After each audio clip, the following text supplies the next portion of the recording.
Hello students, good morning to all. Today we will discuss about power in AC LCR series circuit क्योंकि मैं तुहानू कहा सी ना कल मैंने तुहानू करवाया सी भी power in AC resistance only मैं तुहानू रजिस्टर वाला करवाया सी ते मैं तुहानू कहा सी भी तुसी L इंडक्टर दे नाल ते C कैपेसिटेंस दे नाल खुद करके देखना तो अज मैं तुम्हें तिन्हों का कंबीनेशन करवा रही हाँ जिन्होंने तो सी तो एल वाला भी कर लिया उन्होंने ये चंगी तरह समझ आऊगा तो प्लीज़ पहला उन्होंने एल तो सी तो आर वाला समझ आना जरूरी है फिर वो तिन्हों का कंबीनेशन कर सकता है क्योंकि तिन्हों का कंबीनेशन ही मोस्टली पेपर के आता तीनों का क्योंकि ये बच्चे का ये पता लग जाता भी लैवल उन्होंने तिन्ने आते हैं अलग अलग कला कला आता है ये नाल ही मैं समझाऊँगी पावर फैक्टर भी पावर फैक्टर की होंगे ओके चलो देखो अपने स्टार्ट किया होया अपने तिनों का कंबीनेशन लै लिया एल सी आर उन्होंने एक ए सी सोर्स के नाल जोड़ता है ना कंबाइन करता आप ये काम करते आ रहे हैं काफ़ी आप ये वीडियोज़ कर चुके हैं लैक्चर्स कर चुके हैं होंगे तो ये चीज़ समझ भी चंगी तरह आ गई होनी है भी जे कलर रजिस्टिव हो तो कल्ली कल्ली आप रजिस्टेंस लगाने जे कैपेसिटर हो तो कल्ले कैपेसिटर लगाने जे अपने को इंडक्टर हो तो कल्ला आप इंडक्टर लगाने बट हुण आप तिन्हों का कंबीनेशन कर रहे हैं अज एल सी आर तो तिन्हों ही कंबाइन करांगे एल तो सी एंड आर है ना तो देखो स्टार्टिंग उत्थों ही करनी है Consider a series LCR circuit connected to an alternating source of EMF. Let instantaneous value of alternating current कितनी होंगी है वैल्यू instantaneous current जी आप दे रहे हैं I is equal to I naught sin omega T bus एक गल ध्यान रखनी है तुसी ये क्योंकि ये सी एंड एल का भी कंबीनेशन आ क्योंकि आर दे नाल दा कोई फेज एंगल चेंज नहीं सी हो रहा बट सी एंड एल दे नाल फेज एंगल चेंज हो रहा सी जो अपने अल्टरनेटिंग करंट दिता सी दैन जी अपने को EMF की वैल्यू आ रही सी दे विद रिस्पैक्ट +π/2 आ रही सी एंड एल दे विद रिस्पैक्ट -π/2 आ रही सी मतलब कुछ ना कुछ फर्क आ रहा सी है ना तो हुण ये की आ मान लो अपने आई अपलाई किया होया तो जोड़ा अपने को फेज डिफरेंस आया with respect to AC and alternating EMF in the AC LCR series circuit is 5 π/2 आ रहा से डिफरेंस दैन ये अपने की लै लिया 5 ला लिया ठीक है फेज एंगल वो π/2 प्लस का भी हो सकता है वो माइनस का भी हो सकता है दैन अपने को जी EMF आई वो कितनी आई अपने को E not sin omega T +5 समझ आ गया क्योंकि अपने को कल्ला हम रजिस्टिव सर्किट नहीं है अपने को L एंड C का भी है तो वो फेज एंगल चेंज आ रहा सी इस करके अपने ये EMF की वैल्यू चाहे तुम इतने उल्ट लै सकते हो तुम चाहे इतने E की वैल्यू पुट कर दो इतने I नॉट लगा दो है ना तो की है फेज एंगल अपने को कितना आ रहा है 5 का फेज एंगल चेंज आ रहा है क्योंकि with respect to L and C ये भी कंबीनेशन के ने ओके उमें अपने कल वांगू ही पावर का फॉर्मूला पुट करना P is equal to EI दोनों की मल्टीप्लाई करनी है E naught I naught sin omega T +5 हुण की है अपने को इनू सिंपल बनाने लिए इनू अपने 2 नाल करता मल्टीप्लाई तो 2 नाल करता divide E naught I not बाहर करता ठीक है हुण अपने को आ फॉर्मूला बन गया एक 2 sin ओमेगा टी +5 मतलब आ अपने को A की वैल्यू आ ओमेगा टी +5 की वैल्यू आ B की तो 2 sin A sin B A मीनस omega T B is मीनस omega T +5 तो आ वाला फॉर्मूला होंगे 2 sin A sin B is equal to cos A minus B plus cos A plus B okay मैंने put किया E naught I naught by 2 as it is in मैंने put किया पहला cos A minus B A की value आ omega T minus A की value की है ओमेगा टी -5 यही होंगे ना तो ओमेगा टी अपने को आ गया A की वैल्यू माइनस ओमेगा टी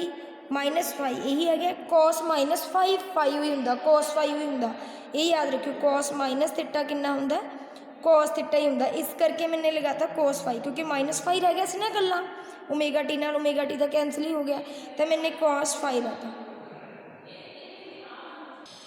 तो देखो A की वैल्यू पुट करती माइनस बी की वैल्यू पुट करती, ए दी value omega T minus omega T minus five, cos minus five रह गया। कोस माइनस फाइव हमेशा ही कोस फाइव होंदा है, मतलब cos minus theta is equal to cos theta. जिहड़े मैडिकल वाले स्टूडेंट्स हैं ना उन्होंने ये चीज़ याद करनी पऊ, क्योंकि जिहड़े नॉन मैडिकल वाले वो तो मैथमैटिक्स के थ्रू ड्राइव कर ही लेंदे ने इहनूं। हुण आ गया माइनस, मतलब कि प्लस, पहला आ गया प्लस। तो अपने को देखो मैं दस दी माइनस कित्थों आया, साइन, साइन आ गया हुण अपने को, है ना। मतलब आप लिखना इत्थे कोस, है ना, कोस ए प्लस बी, ए की वैल्यू कितनी है omega T plus omega T plus five, ठीक है जी। तो अपने को आंसर आया इत्थे, इत्थे अपने को माइनस आना है, ये फॉर्मूले दे विच ना तो गलती हो गई तो माइनस आना, cos A minus B minus cos A plus B, ठीक है, minus cos omega T plus omega T, two omega T plus five, समझ गए। नैक्सट हुण आ गया अपने को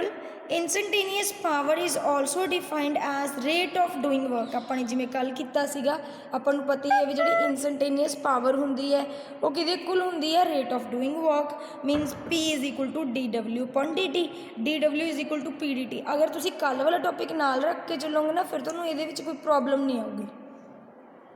The total work done by AC over one complete cycle is given by 0 to t, क्योंकि इनिशियल टाइम 0 आ, फाइनल टाइम आप t लैने 2 लैने जी 0 to t D W P D T. हुण p की वैल्यू आप कट चुके हैं, कटती p की वैल्यू मैंने एज इट इज़ पुट करती थी इंटाग्रेशन। तो हुण अपने एवरेज पावर कड्ढनी है ओवर वन कंप्लीट साइकिल। तो अपने की करना है एवरेज पावर के लिए अपने कल फॉर्मूला देखा सी work done over a complete cycle upon time taken. तो work done over a complete cycle ये आ गया, अपॉन टाइम नाल उन्होंने डिवाइड कर दो। आ देखो मैंने जो पी एवरेज कड्ढी तो उन्होंने की किया, work done as it is 0 to t D T time नाल डिवाइड करता, है ना, 0 to t as it is फिर 0 to t डी टी। तो अपन नूं पता डी टी की इंटीग्रेशन 0 to t लवांगे टी हो जानी है, टी लिखता 0 to t cos phi A as it is चली जाता। P average E not I naught, हुण जो टी की वैल्यू एक बार टी पुट करूँगी एक बार 0 पुट करूँगी, ओनली टी है वो बाहर करता मैंने। हुण इंटीग्रेशन कल्ले कल्ले की ला ली 0 to t cos phi D T minus E not I naught 2t as it is cos 2 omega T plus five लिखता। हुण अपने इंटीग्रेशन करने, देखो cos फाइव तो हो नहीं सकती, क्यों, क्योंकि ये जो अपने को डी टी आ रहा वो टी की टर्म च आ रहा, तो ये टी की कुछ भी नहीं, तो ये बाहर चला गया। Constant 0 to t D T minus E not I naught 2t। हुण ये इंटीग्रेशन क्योंकि ये टी की टर्म हैगी आ, तो cos 2 ओमेगा टी की आऊगी sin 2 omega T plus five, T के नाल टर्म ओनली की है 2 omega 0 to t। P average E not I not by 2t cos five 0 to t T minus E not I naught 2t into आ 2 omega मैंने फिर तो बाहर कढ़ लिया, एक बार t पुट करती plus five as it is minus एक बार मैंने 0, जो 2 ओमेगा 0 पुट करता तो 0 हो गया, तो साइन फाइव रह गया ओनली। तो P average E not I not by 2t cos five एक बार अपर लिमिट पुट करती एक बार lower minus A as it is लिख लिया, sine A as it is लिख लिया। फिर उस तो बाद की किया, इनू ये मल्टीप्लाई करता। हुण ये ओमेगा टी की वैल्यू आप पुट कर सकते हैं 2 पाई, तो पता ही है ओमेगा टी की वैल्यू आप 2 पाई पुट करते हैं। ओमेगा टी की वैल्यू जितने ओमेगा टी सी मैंने 2 पाई पुट करता जो पुट किया दैन 4 पाई आ गया। 4 पाई की वैल्यू अपन पता साइन 4 पाई 0 होंगे, तो साइन फाइव रह गया only, sine five minus sine five कितना हो गया 0, मतलब ये तो 0 ही बननी होंगी सैकेंड टर्म। तो अपने को आंसर रह गया कला P average is equal to E not I not by 2 cos five, आही रह गया अपने को। तो फिर 2 नूं कल वांगू ही मैंने 2 ना मल्टीप्लाई, मतलब 2 पार्ट्स के किवें डिवाइड कर सकती है, √2 का स्केयर लिख सकती हैं, √2 इंटू √2 cos फाइव। तो आई की value E R M S होंगी है, जिन्हें कल वाला टॉपिक किया ना उन्होंने कोई प्रॉब्लम नहीं आऊगी, I R M S cos five आ गया जी। नैक्सट आया अपन पता भी ई आई आर एम एस आ गया सी, नाल cos फाइव आ रहा सी, तो पी आर एम एस लिखता सी cos फाइव। जिहड़ा cos फाइव है that's mean this is known as power factor, इनू पावर फैक्टर बोलते हैं। इसकी डेफिनेशन की लिखांगे आपां भी it is a ratio of average power to root mean square power. Mean power factor is an AC LCR series circuit is defined as ratio of average power to root mean square power। ਹੁਣ ਦੇਖੋ ਨਾ ਕੁਛ cases ਲਏ ਹੋਏ ਨੇ ਇਹਨੇ ਸਾਰੇ ਚੀਜ਼ਾਂ ਦਾ ਕੰਬੀਨੇਸ਼ਨ ਕੀਤਾ ਹੋਇਆ ਜਿੰਨੇ ਤੱਕ ਆਪਾਂ ਕਰ ਚੁੱਕੇ ਹਾਂ। ਪਿਓਰ ਰੈਜ਼ਿਸਟਿਵ ਲਿਆ, ਜਦੋਂ ਪਿਓਰ ਰੈਜ਼ਿਸਟਿਵ ਹੈ ਤਾਂ ਕੋਈ ਫੇਜ਼ ਐਂਗਲ ਚੇਂਜ ਨਹੀਂ ਹੋ ਰਿਹਾ ਤਾਂ ਫਾਈ ਦੀ ਵੈਲਿਊ ਕਿੰਨੀ ਆਊਗੀ 0। ਜਦੋਂ ਫਾਈ ਦੀ ਵੈਲਿਊ 0 ਆ ਗਈ ਇਹਦੇ ਵਿੱਚ ਪੁੱਟ ਕਰੋ cos 0 ਆ ਗਿਆ, cos 0 ਦੀ ਵੈਲਿਊ ਕਿੰਨੀ ਹੁੰਦੀ ਹੈ 1, ਤਾਂ PRMS ਕਿਹਦੇ ਇਕੁਅਲ ਆਊਗਾ ਐਵਰੇਜ ਦੇ। ਜਦੋਂ ਆਪਣੇ ਕੋਲ ਇੰਡਕਟਿਵ ਸਰਕਟ ਆ ਗਿਆ ਚਾਹੇ ਕਪੈਸਿਟਿਵ ਆ ਗਿਆ ਤਾਂ ਐਂਗਲ ਤਾਂ π/2 ਦੇ ਨਾਲ ਹੀ ਚੇਂਜ ਹੋ ਰਿਹਾ ਸੀ, ਉਹ ਮਾਈਨਸ ਪਲੱਸ ਸੀਗਾ ਹੈ ਨਾ।